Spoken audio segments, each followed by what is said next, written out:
The podcast you are listening to of Holmberg's Morning Sickness is brought to you by my friends at Eric's Family Barbecue in Avondale. Meet, mesquite, repeat. Trust me on this one. You've had barbecue before, but you haven't had it this good. Eric's Family Barbecue in Avondale, ericsfamilybbq.com.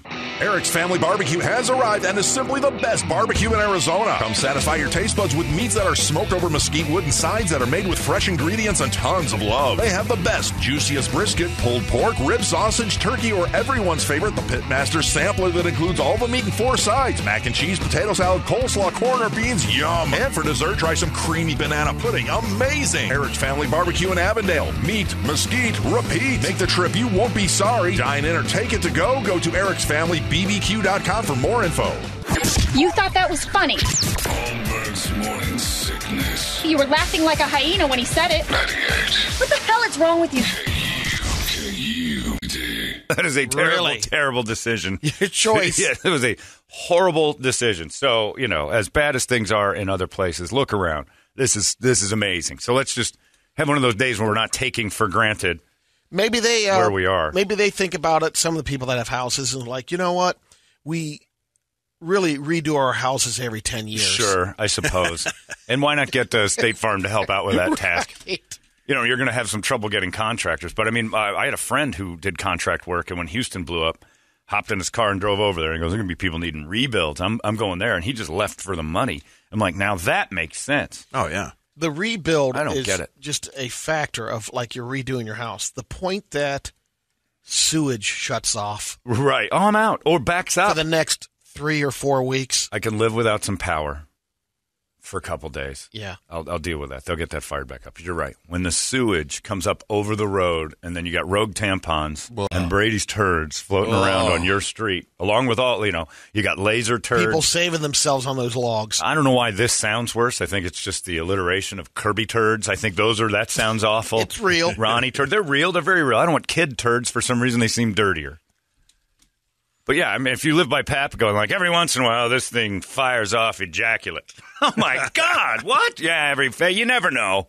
But the houses, that mountain would be packed. But it already is by a lot of priests and stuff. They love it over there. But and I think there actually may be truth to that. You just don't go through the park at night. But yeah, it's beautiful views, sure, but the city's just not worth it. I've been to New Orleans once. It's not worth this. No, it's time to for sale and go to a place where it's not a thing. I don't understand that. Like you brought up Grizzly Bear Island this weekend. If somebody said I can get you a home here it's like Maricopa. I won't live in Maricopa. It's like you can get a great house for cheap, but you're in Maricopa for Christ's sake. And there's not even a threat of like real disaster violence in Maricopa. I think I'd rather live in New Orleans. I got to be honest. living there's a disaster. I'd rather live in New Orleans today than Maricopa, but that's okay, folks. In Maricopa, you'll get out someday. But it checks off all those boxes for most people. What, no worries Maricopa or about New Orleans? flooding. Yeah. Oh, well, the it only is. thing is just I don't know. We'll see. Isolated. Somebody should flood it, to be honest. It was a goof. But yeah, I don't get it. So watching the news, and plus being in Las Vegas with spontaneous Brady who popped up there. Yeah, how'd that go? He just showed up. He just said, "Coming up, Chief." And I'm like, "What's going on?" Had it with this family. I'm like, "Oh, I won't tell anybody." No, Brady just showed up out of nowhere. Single guy and doing tequila shooters at Guns N' Roses. You heard me. No way. Crazy. I was a party hound. Well, he wasn't a party hound. He drank a little bit more than I expected. But he did. I think we walked Brady through his first tequila shot at the Guns N' Roses show Friday, which was... last and the face. You're not going to do it ever again? You got a pretty good... Yeah, give him some good stuff, though? It was smooth. Yeah, we went high it was end. good stuff. We went high end. I think it was $45 a pop. Oh, wow. Yeah, it was a little heavy. Pretty good. Not the, like, holy cow tequila. Not the trip but tequila. The really good. Yeah, not the trip tequila where you drink it, you're like, is this just a melted otter pop? This is the best thing I've ever had. It was better than I thought it would be. But, again, after that one, I go, I can't believe people do like 12 of these things. I think, what was that tequila that goes in smooth and then warms your entire chest cavity? Right. And I told Brady, I'm like, because he had that college. You're gonna need this. He had that college girl face. I don't know about what we're doing here. I'm like, you're all right. We're with the one of the presidents of MGM's casino host system. He shows up. We meet him. One of the Raiders is there. A fullback for the Raiders. Oh. I forgot his name, but now I have it and I forgot it. His girlfriend, the guy's wife, my casino hostess Erica's there. And he said something because I went to a slot tournament this weekend, and the hosts for slot tournaments are these retired DJ people. I don't know if they're wedding DJs or radio. But, I mean, the first thing I heard when he walked in, he goes, hey, hey, hey, hey, hey. And I'm like, oh, no, you're one of those that starts everything with, hey. Hey, everybody, get ready for the big slot tournament. And that's right. Hi, hi. I'm the host with the most for you. I'm like, oh, you're saying things like that? So I told the VP guy who's in charge of this, I'm like, this host character, this is annoying. And he goes, you want to do it? And I'm like, I'll do your stupid thing. I said, you're going to regret that because I'm going to make fun of everybody. I said, but it'll be fun. And he goes, you want to seal that with a tequila shot? Make our deal official? I'm like, we're doing that. And Brady looked at me, and we're all in this little circle. And I said, you're going to need a crutch. What? Just the lime. You got to chew that lime. What? The lime's got to. Just do it. Because without it, this is going to kill you. Scurvy. It'll keep scurvy away. But you did the lime. No salt. You didn't do the lick salt, which is normally another thing that kills the death of tequila. The rest of us professionals went straight in with it. And I'm like, damn proud of you, kid. That's one. That's one. On a road to many. Man. Oh, there were drugs and alcohol and gambling with Brady. It was fantastic. And then he was an addict now. Going to stay a day. But the drugs and alcohol got to him. And he's like, I'm staying another day. Got another night. Ended up making love at Bruno Mars. Nice. It was a good anniversary weekend. Debauchery. It was debaucherous. I really did some math on my time there. And I was drunk from Thursday till Sunday morning. The whole time. Tuesday's going to be a fog. I'll be fine. That's right. I'm fine. I'm good. I'm all right. I'm a dangerous man with some Addy in my pocket. Get up. Get up. But it was fun. And watching Brady do shots was worth every second of waiting 20 full years. The fullback Jealous got I out could of see it. that. I got a game. Well, the on fullback's Sunday. like, I got to play the Niners on Sunday. And I'm like, a day and a half of recovery. You'll be fine. Oh, they don't test for tequila. Half your team's high. They don't even do pot anymore. Just do it. When they're getting the shots, I was joking with him on saying, hey, let's do sex on a beach. He's like, that's what I'm talking about. He did? Yeah. Oh, he's a child. He's going to get cut just for that. I thought for sure. Tuesday cuts, we're going to see that kid on the waiver wire after stuff like that. That's a Raider shot. Huh? That is a Vegas Raider shot. They used to be tough. Now they drink sex on the beach shots. That's not a shot, by the way, Brady. You don't want to do sex on the beach. You tell the guy, if you say, I want to do a shot of sex on the beach, and he says yes, he and you are gay now. Maybe was it fuzzy navel, still not a shot? Not a shot. Okay. Stuff. I think I went with one of no. It was sex on the beach. Yeah, don't say that. No shot. Shot people. That's gay. He's gay too. Then. But that's why I was throwing it out there, like being. I hope so. You weren't doing Midori sour shots or anything like that? No. Okay. All right, just making sure. Same category though. Had I heard that, I'd have said, "Look, stop embarrassing me." And he threw the fist out, and we pounded, and I hit his iron fist. Yeah, he wasn't a bigger. I figured fullback he'd have a little more size. He had tree trunk legs. That was about it. We'll see if he makes team. I forgot his name. I want to say Inuit. It's not right, but it's very close. But he's So we were doing that. Yeah, we had a good weekend though. A lot of good things happened. But I was out of tune with society, which is amazing. You saved a life. I saved how many lives? How many lives? Which you one? saved 3 lives, all right. actually. Whose but lives? you saved one that was really more important to us because of your tactical black training. Oh, Jesus, that's true. I forgot about what's that. What's going on here? Oh, Brady's buddy. I was going to hold off until 9 o'clock and say it really has paid off. You would have never done that 2 years ago or even close to it. It was amazing. I had just gotten done talking with Brady's friend about that. He asked me something about boxing fighting, and I told him, I said, I've done this self-defense street fight training for a long time now, and I said, it does change your mind. It changes the way you view things or what you look for when stuff's going south. And I told the story of the guy, Jay tells it all the time, about the guy who started Fairtex gloves. Fairtex was a boxing glove and I think it's Muay Thai. I might be wrong on that. But he was like a champion in mixed martial arts and in not necessarily mixed martial arts, I guess in his discipline. He was a world champion in what he was doing. And he had this gym, and he was going great. He had like a whole company. Fairtex is a good company, too. And I don't even know if they're still around, but he started it as for gear. And he sees somebody steal his car. And he's like, well, I'm a world champion fighter. That's my car. And he leaves the gym and starts to chase the guy at the car. Well, he gets to the stoplight, and the guy just shoots him in the face. And he started you realize, it doesn't matter how badass you think you are. Right. There's something that you don't know. Like if somebody desperate to do something like that, Yeah, there's a gun. And I said, so the deal is, if somebody's trying to do something that's none of your business or somebody's trying to steal your thing, just give it to them. That's the first thing in self-defense. If it's tangible, they can have it because your life isn't, right? And the people around you. So he just got done with it. And he goes, yeah, it's tough. And he said, it's tough sometimes. So you see something going on and you want to stop it. And I'm like, yeah, but that's where the escalation, you don't know who you're stopping. So not 35 minutes later, we're walking over to go see Bruno Mars, of all things, and where the Aria connects to what used to be Monte Carlo's, now MGM Park. And this lady in duct tape, she's a duct tape skirt on. No, it's a hefty bag skirt. Oh, it was a hefty bag. Yeah, it looked like, it was homemade. Torn hefty bag skirt and a weird, like, halter top made of some other material. And this guy come off the escalator, and they're beat up meth heads, right? Street dirty. And he's grabbing her and, like, pulling her, and they're fighting. And it's getting weird. And he's hands-on. He's not hitting her or anything, but he's hands-on, and it's getting loud. And you can see, first and foremost, nobody's home. At first you thought, this would be fun to watch. Right. And then I see in the guy's waistband, in his back, loaded up over his ass crack, which is the dumbest place to keep a gun, is the handle of a gun. They start going outside, and he's grabbing the girl. Brady's boy, Billy, starts to try to break this up. And he's wandering over. And I'm like, we got to... Because he grabbed her by the arm. Yeah, that dude's got to let that happen. Yeah. So what? Let security handle this. Let somebody else do it. Don't you go over there. Right. And Billy goes over and just, like, grabs the dude. I don't know if you know this part. When he turned around, he looked at him, and he goes, mind your own business or I'll kill you. Yeah, I was there. Yeah, I didn't know if you were standing right there. And I'm like, and I told Billy, I'm like, dude's got a gun. Walk away from this. This is none of our thing. Very calmly. Yeah, I'm like, let's just go. We'll move this direction. There's no reason for this anymore. And then he goes, you know what? You're right. I don't know what happened. He goes, we were just talking about this. And I'm like, there's no reason to treat a woman that way. And all of a sudden he's just compelled. Yeah. I got to go over there. There isn't. And he's right. But there's a reason that dude's doing that is because he doesn't feel, he's not in society. He's not in public. He was tunnel vision on his problem.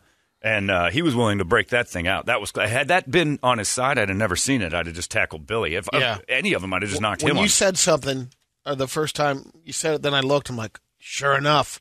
Yeah. You could see the outline on the back. Yeah. I'm like, the guy's got a gun in his waistband. And it was like obvious. And I'm like, you don't play this. So I had to, oddly enough, I know one of I've been to this casino too many times. So I see Eddie, who's the casino, he's the floor manager guy, and he walks by. I'm like, Eddie, that guy's got a gun. He goes, no kidding. And what is Eddie's first? He starts backing up. And I'm just going to call that in. I'm like, absolutely. He might shoot her. I don't want to see that go down. But whatever's going on there is going on there. I'm not getting shot for it. It was nuts. Then it was just that's like a meter. My sister. Yeah, and that's what he said. It was his sister. But then I saw his eyes, and they were like silver and missing. Gone. They were long gone. You just walk away from that silliness. But yeah, crazy. That got real fast crazy. But yeah, that was, again, thanks to the guys at Tactical Black for, like, assess it and get out of there. And there was no reason to fight him anyway, with or without the gun. Just let other people handle that nonsense. But yeah, it was stay cool, get out of there. If Billy was going to go, like, he wanted to fight that dude. And I don't think he'd have won that fight. Separated. To be honest with you, Billy might be a tough guy. That meth head was not going to feel a thing. No, it just that would have been a nonstop bloodbath going the wrong direction. Yeah, just don't fight them. There's too many people out there willing to do terrible things. If you'll hit a woman in a crowded casino, you're not really going to listen to logic of, like, you shouldn't treat a woman that way. It's like just not going to be a thing. You're not talking to a human being. Let's talk about this. Yeah, let's chat. I'm sober and pretty. Well, actually, he wasn't. He was getting drunk too. But yeah, and then within minutes, there we are. Singing about 24K. Beautiful just the way you are. Bruno's pretty damn good. Guns N' Roses Friday night, watching Brady drink tequila and mouth out some of the words to Paradise City. And then the next night, Bruno Mars, giving all the money back. I'm in a contest today, starting at 7 o'clock. I'm afraid Brady they're going to have to win every hour today because got to catch up. Got to catch up this week. We did a good thing. Getting this thing to be a KUPD contest, but yeah, we got to catch up. But Vegas was fun. And happy anniversary, little buddy, because that's what went down the weekend. But Brady just showed. You should have just shown up, Brett. I didn't know. I didn't know it was an open invite. It wasn't. Oh, okay. I didn't know. Friday night. Booked the ticket. I didn't have much going on. I totally would have, too. Yeah, and you should have. Damn it. Yeah, Vegas is always an open invite. I just went up there just assuming everybody else had stuff going on. So, I had my little silly tournament thing I couldn't cancel. I had already paid, so I'm like, I'm going to go do this. Next thing you know, I'm coming. And also, on top of it all, Brady's daughter's now seen my sweet, sweet ass. Oh, yeah. Well. Yeah, Brady was giving a tour of my room on FaceTime, and I decided to just drop trow and stand in front of a window. Turn the camera. Oh! Yeah, and I would like it if you'd get Kirby to stop texting me, because I know what she saw changed her. Like showing a sheepdog some sheep, you know? They're going to have to train. Now she's involved. Hopefully that was the first hilarious. time. Yeah, well, to her it was life-changing. Been wrecking towels all weekend, Daddy, thinking of that sweet moon. Anyway, but it was fun. Yeah, Vegas was nuts. But then I come back to, like, reality, and nothing's good. And that was the best part. I didn't see any news for the most part all weekend outside of you couldn't avoid the Afghanistan thing. Yeah. I turned on my TV in my room. Got the heads up on Ed Asner. Ed Asner came up on the phone, but I didn't do hardly any phone time outside of when people from Mary Tyler Moore died. Tony Dow's got pneumonia. That happened late yesterday. But I turned on my TV in the middle of I was going to rent a porn, too sleepy. So I turned my TV on there, and it's and Fox News is the second channel I bumped into. And I see the mess that's going on in Afghanistan. So just to kind of get an idea of what's going on. And I fell asleep with it on. I don't even know that I got any information. I just went to sleep. It's like 3 or 4 in the morning. And that news network, along with and again, you're talking to somebody who thinks they're both insane. It is no wonder everybody's angry. For about an hour the next morning, all they did was parade in military people who have been to Afghanistan, how furious they are about Afghanistan. Everybody agrees with each other, and they're mad about it. And I get being upset, and I get watching it and understanding the anger. But if you sit, and some people do, I think my mom's one of them, watches Fox News hour after hour after, you cannot not walk away from that angry. You start, even when you're watching it, you're kind of like, yeah, everything's bad. And I'm like, CNN's no different. It's the same on both sides. It's the same. But the whole idea is to get you to have a visceral reaction, and it's easy. When you start watching the visual stuff of people getting blown up or hanging onto an airplane and terrorist attacks, and they're saying it's come to America, and then you got 6 or 7 people who've been there saying this is the worst thing that's ever. People died from no reason. You start getting furious. Then I had it on in the back, so I think I woke up. You get to the point where you're like, that's irresponsible by the news. Well, but you're just mad, and then you're like, pressing button. But what it is buttons. Irresponsible of you. Turn it off. I couldn't help but think, man, there's a reason why all these people who watch this stuff all day are so fired up. All it was just fury for things you can't do anything about. Oh, it was crazy. And I was like, I got to turn this off. And then I did rent a porn, and it was much better. Porn saved the day. Because I'd probably come down and go, yeah, mother, you guys seen what's going on in Afghanistan? I'd be like angry about all the stuff I'd seen. And it was just at the moment. Throw some more Miss Machine. Then I'm like, hold on a second. Porn, movies only, click. Okay, click. Sexy time, click. The Analyzer 2, I almost rented that, but I don't know if I'd have followed it because I haven't seen the first one yet. We'll see, though. But, yeah, it was fun. Vegas was a good time. But, yeah, watch that. And then also that they're trying to cancel Oprah now. What'd she do? Well, in 2013, she interviewed Dolly Parton about plastic surgery and tried to compare it to a mental health problem because Dolly was depressed in her 40s. And Oprah tried to make it about mental health and like how she was depressed and that there was a correlation between plastic surgery. Well, nowadays, and Brady and I saw it, if you say plastic surgery is because of massive insecurities and your mental health might not be 100%, you're talking to 90% of people under the age of 60 because everyone there was repulsively tied to the back of their head, looked like a snare drum had been tuned. There's some bad surgeons out there. There is some... They're no why? It's because they're no. It's the standard. They're volume work.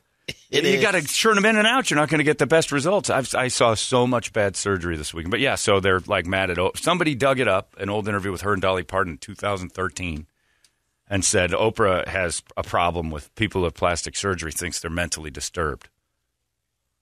And like, so what? That was during the Obama administration. I think we're over that, aren't we? Nope. And they're like, this is her abrasive style has always been this way, and how dare she attack Dolly Parton, who's graceful and beautiful. I'm like, maybe Dolly did have some body image issues, maybe. I mean, I'm just saying, you put clown cans in and you're pretty much probably thinking you weren't feeling 100% about yourself. Born with the clown cans. Yeah, you think that. Yeah. That's why when she's 75, they still rest just beneath her clavicle. That's natural for a 75-year-old woman to rest her chin on the top of her cans. It's totally a normal thing. I think we all looked at Dolly. It's like the Statue of Liberty. the support and structure. They have to redo that. Statue of Liberty through less.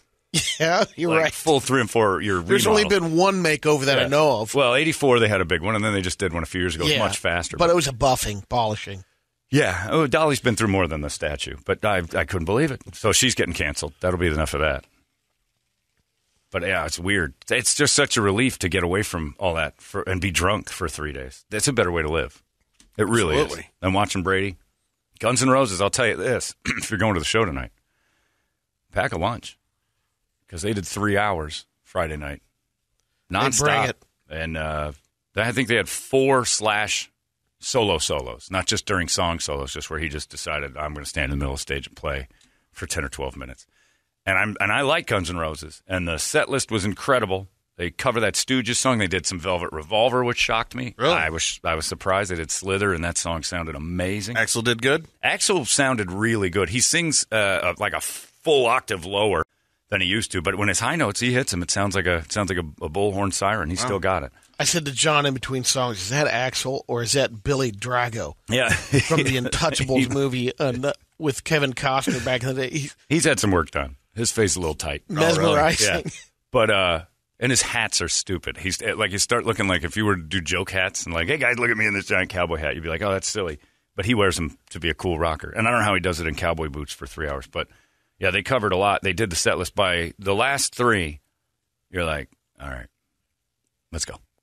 You're kind of done at that point. It's like, all right, 3 hours. 3 hours. It says this isn't Schindler's List. Let's. Although I'm kind of wishing it was. Let's move on. So I don't think they'll do that here on a Monday night.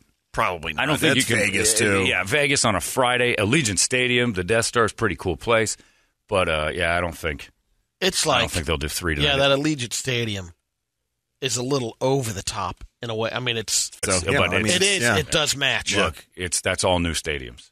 That's what the Suns Arena looks like now. You haven't been in it yet. It's all this. It's a club lounge. Everything's a club lounge. And we were walking in there, you'd never think you're going to see a sporting event or a concert in this. You were treated to the bougie thing. Oh, it's nice. This was not concourse level. Right, we were in the loge. Yeah. You were in the club level. Yeah, club level. So you go in and it is all beautiful. It's a resort. Bars. It's a resort. It's Steak 44 in the middle of this thing for no reason at all. It's beautiful. But all stadiums have that now. And like 6 levels of it. Yeah. SoFi is supposed to be like the most amazing thing you've ever seen. The seats are great. Yeah, everything was great. Yeah, Allegiant's neat. But yeah, Guns N' Roses tonight. We might have some last-second tickets for you. Brett's shaking his head, and he doubts it. See if we can scrounge a couple up. We'll see what we can do. I got to hit up Randall. Yeah, well, yeah, we just start going through his desk drawers. He's not here yet. We'll get a master key. We'll go through his desk. We'll see if we can get you some of those.